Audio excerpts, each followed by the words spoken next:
नमस्कार दोस्तों। तो आज के इस वीडियो में हम लोग आर्टिकल 356 पे जो क्वेश्चन पूछा है उसको हम लोग यहाँ पे डिस्कस करने वाले हैं। आर्टिकल 356 वो प्रेसिडेंट रूल भी बोलते हैं, यानी स्टेट में जो प्रेसिडेंट रूल लागू करते हैं वो हमारा आर्टिकल 356 के अंतर्गत लागू करते हैं।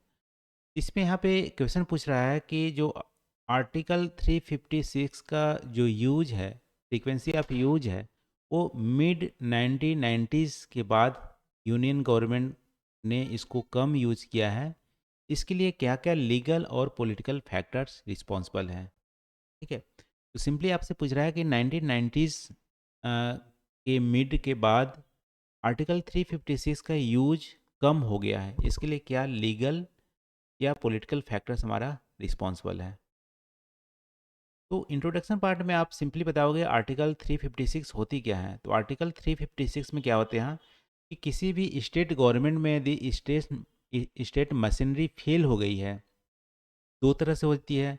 या तो वहाँ पे गवर्नमेंट नहीं बन पा रही है, या कोई सेंटर यूनियन गवर्नमेंट कुछ डायरेक्शन दिया इम्प्लीमेंट करने के लिए स्टेट गवर्नमेंट को और वो इम्प्लीमेंट नहीं कर रही है, तो दोनों केस में स्टेट मशीनरी को फेलियर माना जाता है।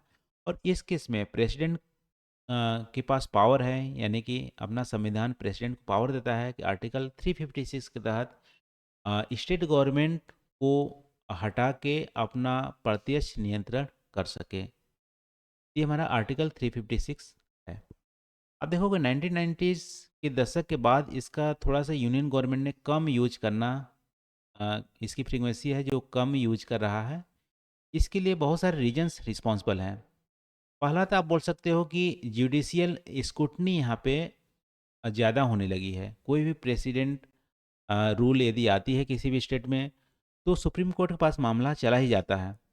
तो यहाँ पे 1994 में बोमाई का केस है, उन्होंने एक गाइडलाइन दिया कि राष्ट्रपति कब प्रेसिडेंट रूल लगा सकती है, कब नहीं लगा सकती है।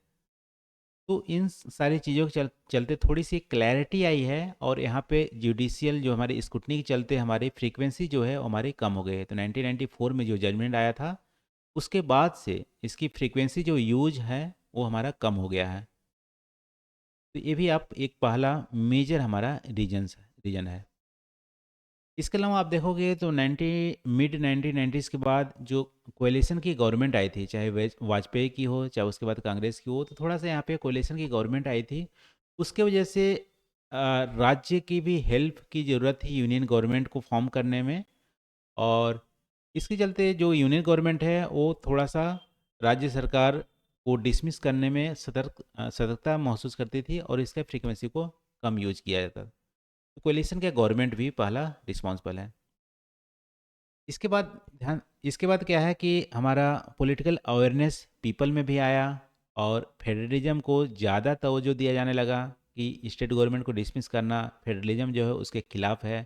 ये हमारा पब्लिक भी थोड़ा सा अवेयर हो गई। तो यहाँ पे आवाज़ उठनी जैसी हो गई कि आप गलत तरीके से स्टेट गवर्नमेंट को डिसमिस कर रहे हो।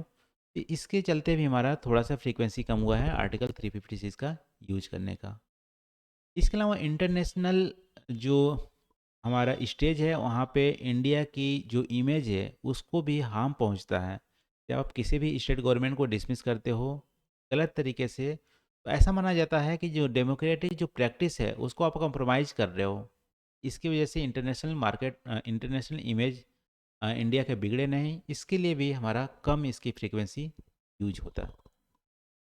ये सारे रीजन्स रिस्पॉन्सिबल हैं। समरी में आप बोल सकते हो कि इंटरनेशनल इमेज में अब इंडिया का डेमोक्रेटिक वैल्यू को बरकरार रखने के लिए, या पॉलिटिकल अवेयरनेस हो गए हैं, फेडरलिज्म को सपोर्ट किया जा रहा है, कोalition की गवर्नमेंट है, न्यायिक जांच होने लगी है। इन सारे फैक्टरों के कारण मिड 90 के बाद जो आर्टिकल 356 का यूज यूनियन गवर्नमेंट ने कम किया है, ये सारे रीजन्स रिस्पॉन्सिबल हैं। इस तरह से क्वेश्चन को आप इसको अटेम्प्ट कर सकते हैं।